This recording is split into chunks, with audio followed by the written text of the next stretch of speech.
Well, good morning, ladies and gentlemen, and welcome aboard the Bell Boyd. How's everyone doing today?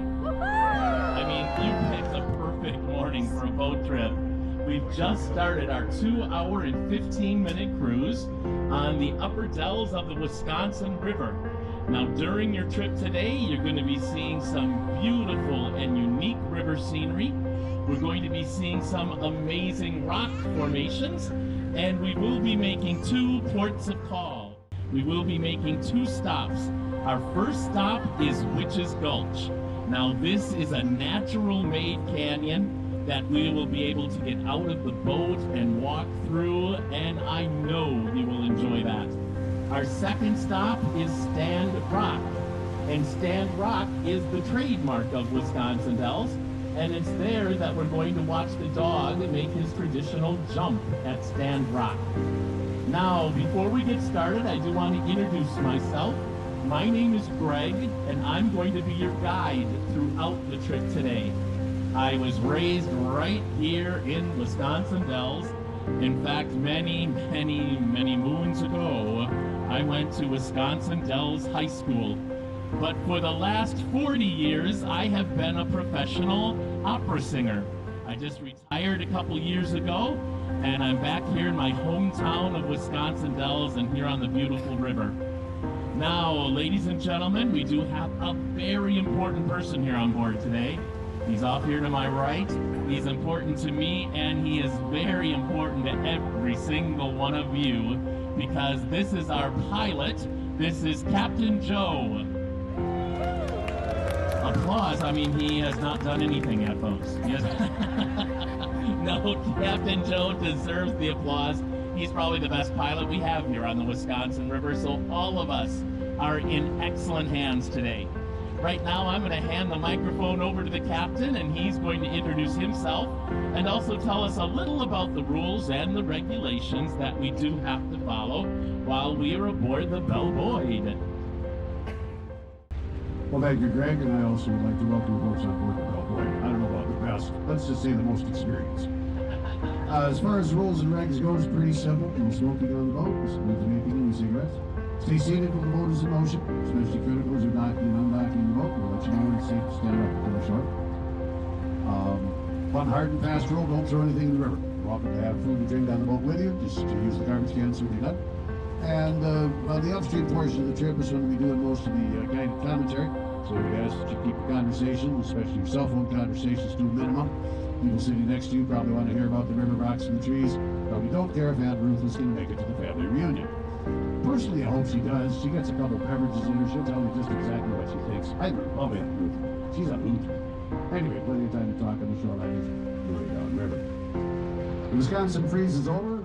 Right ahead of us, you can see first off the charter and fueling docks. Our largest vessel is the Clipper Winnebago, the big white boat behind us there. That's 103 years old this year. We use that for the dinner cruise in the summer months.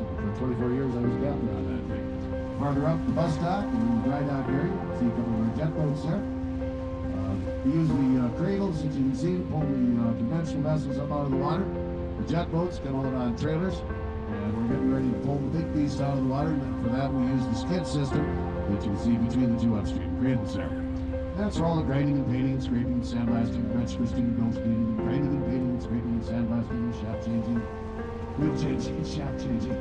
All that other good stuff that goes along with the glamorous, carefree life of a boat captain. Those who have their own vessels know what I'm talking about. A little bit about myself. My name is Joe. I'm the fifth generation of my family to work out in the Wisconsin River. Going all the way back to lumber racking days. Been working on boats professionally since 1972. Licensed by the United States Coast Guard since 1977. I presently hold a 100-ton master's ticket. In addition to 35 seasons on my home waters here, which include 24 years of captain in the Cripple Winnebago, and a season as the last steamboat pilot on the river, both called Apollo No. 2 back in the late 1930s. I was also a fishing guide on the lake called the Yellowstone National Park, whitewater rafting guide on the Upper Colorado between Shoshone and Newcastle, Glen Springs, Aspen area. Drove a dinner boat up on Castle Rock Lake, again, up there in the year. And another dinner boat in all places, Des Moines, Iowa. Strange, terrible story about the woman and the boat. Suffice it to say, I'm still friends with the woman, and the boat was floating when I left. People often ask, what have you learned in all those years? How would you sum it up? Water is life. Hot water is civilization. At a moment before we get up to our first major rock formations here, so I'd like to answer some of those frequently asked questions we get here in the upper hills. Yes, no, 110 feet, tannic acid, turkey mulches, and the little stone buildings that you see in both Stand Rock and Witches Gulf. Those are the dockman shacks. That's where they stay during the day back in the job. Well, that pretty much covers what I got to say at this point. Turn the microphone back over to Greg. And we'll tell you about the upper hills of the Wisconsin River. One of my favorite phenomenon under this overhang just ahead of us here, the way the light reflects off the water up under the overhangs there. I don't know if it's a real name for it. I call them chimarrons. You'll see that in some other places, of course. So that's one of my favorite effects there. Sparkling and dancing light. Anyway, here's that. Thank you, Captain.